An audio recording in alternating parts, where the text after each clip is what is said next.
Hello everyone, how are you doing? This is MD Tech here with another quick tutorial. In today's tutorial, I'm going to show you guys how to update the Pale Moon web browser. So this should hopefully be a pretty straightforward process here, guys. And without further ado, let's go ahead and jump right into it.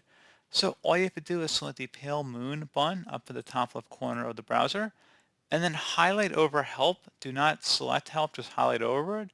And then just go over to the right side here in the new menu that appears and select versus check for updates. If there are any new updates available, it'll automatically give you the option to download and install them. And then the browser will need to restart to complete the update process. And that is pretty much it. So as always, thank you guys for watching this brief tutorial. I do hope I was able to help you out, and I do look forward to catching you all in the next tutorial. Goodbye.